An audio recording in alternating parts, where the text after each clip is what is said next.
Welcome to the TFO SportsCast for Week 3. I'm the Commissioner Raj, and let's get into it.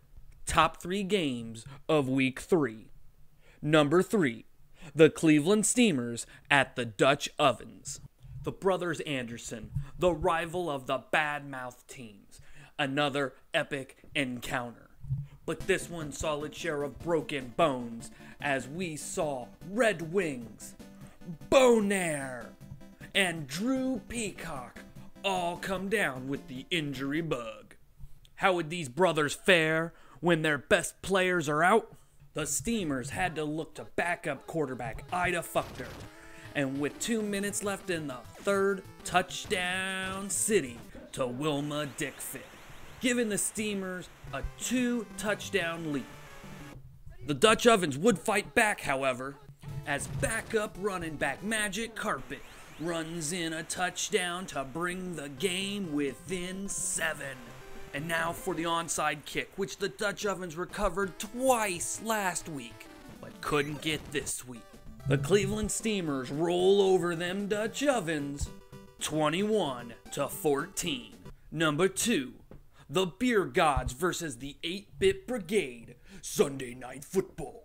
What a matchup this Sunday as JB and FK give the F-U-C-K to everybody.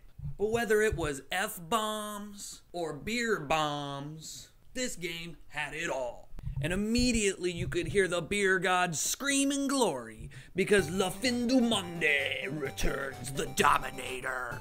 Right at the end of the second quarter, the 8-Bit Brigade showed their dominance as Metal Man throws one right to the Dragon, Jimmy Lee, for a touchdown to take the 8-Bit Brigade into halftime up by 2 touchdowns. But halftime must have been beer time for those Beer Gods because they came back in that second half to not just score 1, not just score 2, but to score 3 touchdowns in the third quarter to go up by 1 touchdown.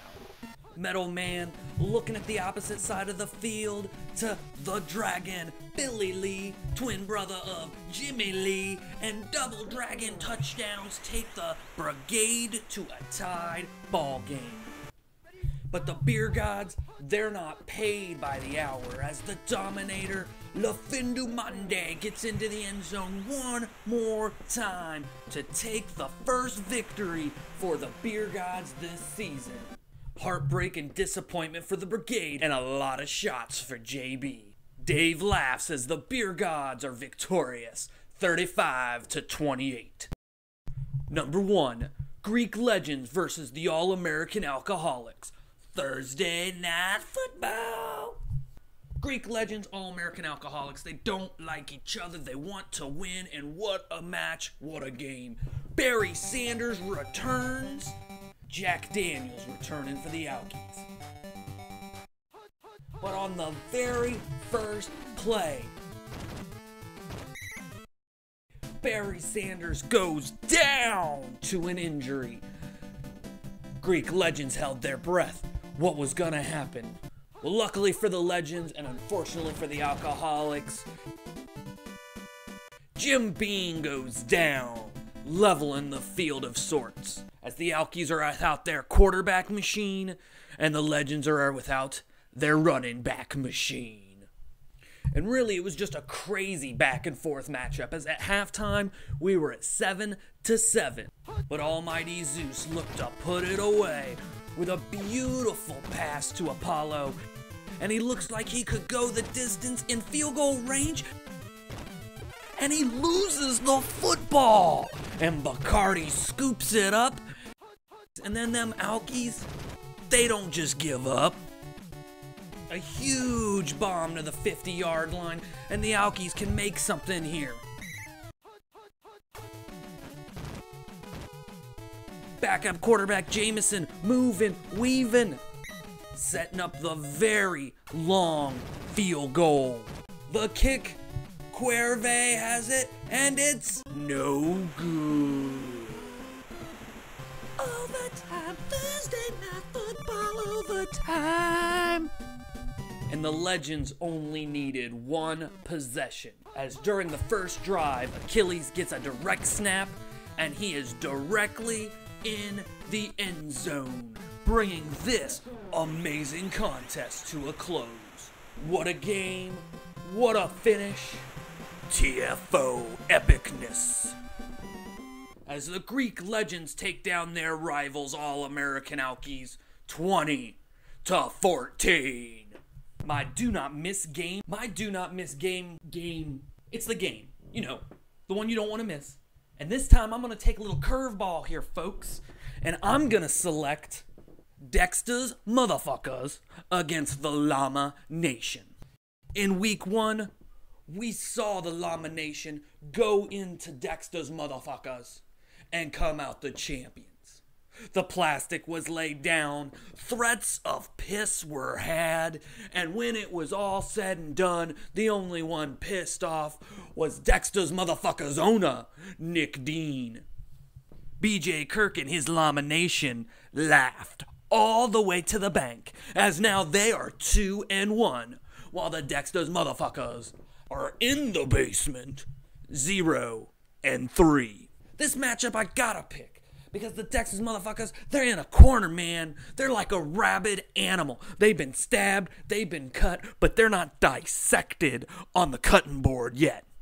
But the Llama Nation, they want to spit in their face, kick them in the ground, and leave them to die. Offensively, for an 0-3 team, the Fuckas are the 12th offense in TFO with 888 yards, while the Llama Nation, a 2-1 team, is the last offensive team in TFO with 538 yards. It almost is like it's on the other side of the coin here. It's like the motherfuckers should be 2-1 and the Llama Nation should be 0-3. That's until you look at the defensive side of the coin, folks, because that nation, they're 5th in TFO with only 772 yards allowed. Them llamas ain't letting nothing through.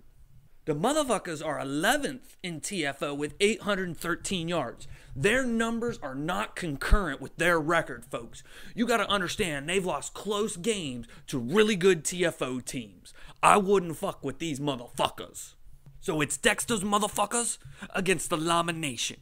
And if I got to pick one, well, by everything I said here, you'd think I'd pick Dextermuthafuckas, but I'm going to go with the Llama Nation. Or however a llama. They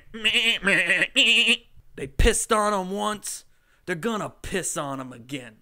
That Llama Nation's defense with the TFO stud, he's no dud. Look for this game this Sunday afternoon. TFO News. The Peaceful Serenity defeated the Champs Chumps this weekend, 49-21. Justin Roach, owner of the Peaceful Serenity, was quoted as saying, "Somebody on the Champs Chumps needs to Nancy Kerrigan Kyle Kinesi. 3 or 4 fumbles in one game? Come on, man. Why? Champs Chumps owner Rick Pittman said, "God damn it, Kinesi, he cost us the game. Next time, no using real-life stats when cloning players." Did Rick Pittman really clone 2013 TFO champion Kyle Kinesi? Well, if Kinesi sucks, Kinesi isn't having much better luck. He lost to the Azrothian Assassins this week, 28-35, and goes to 0-3. The Assassins kill their way to 2-1. Right before Sunday kickoff, Midgard Meteor owner Austin Adam Camacho said, "Less than 1 hour until the first home game for the Meteors this season. Rumor has it that the Gold Saucer has an amazing halftime show planned. And boy, did they ever, with games, slots, and prizes." That was until Duckburg showed up. "Sorry that Scrooge took all your cash and put it back in the bin," said Duckburg Moneybag owner Steve.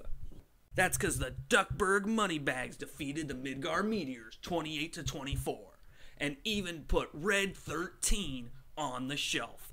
Ouch. The Dwarves come up short this week, and until they are victorious, this pun will be enforced. We talked about the Peaceful Serenity's victory this week. They moved to 3-0, and they are one of 6 teams left in TFO who are still undefeated. This includes the Normandy Defenders, who were victorious against the Pixar Shorts, 21-56. Luckily, Pixar has the first bye week along with the Pussy Wagons, who also really need the bye after losing to the Disney Dissidents, 38-24. The Portly Pounders are another undefeated squad, but they lost both Dennehy and Lucas Magrum this week. But they continue to be undefeated as they defeat the Whovians 42-27. The Philadelphia Extreme Barbed Wire batted the Care Bears around. They beat the stuffing out of those cute things 30-35. Raider All-Stars defeated them Dextermuthafuckas 21-27. And we already talked about Cleveland Steamer's victory against the Dutch Ovens. In an interesting turn of events, the Raider All-Stars will actually be facing the Cleveland Steamers this Sunday afternoon. So that means at the end of Week 4, we could be seeing up to 5 teams who are still undefeated. WWF Superstars picked up their first win of the season, defeating the South Jersey Slashers 24-35. But the big controversy might be the talk of replacing quarterback Hulk Hogan with unsigned free agent Jesse the Body Ventura. Backup quarterback of the WWF Superstars, Ultimate Warrior, gave a comment about this situation, but no one could understand what the hell he was saying. Allegations coming out of the Rainbow Unicorn locker room as after Rainbow Unicorn's loss to the Marvel Combat 24-31 on Sunday, many of the Disney princesses were seen out and about with one sexily clad Wolverine. When asked for comment, Logan played off the dates as a Disney PR stunt. I don't think grabbing Pocahontas' ass is a PR stunt. Well, that's it for the TFO SportsCast for Week 3 going into Week 4. We got a lot of big matchups this weekend, folks. We're getting into 1/4 of the season already completed. It's time. It's Vader time. It's time to shine. TFO style. I know for some of you it looks bleak, you're not out of it. Some of you it looks like the top of the mountain, you'll be knocked off it. TFO is an unexpected, evolving natural disaster of pleasure and fun. Sounds like a hooker, actually. But that's not the point. I don't know what the point is, but the point is I love you, man. And I love TFO. TFO. TFO, you gotta watch TFO, it's the show, TFO. See you next week, folks.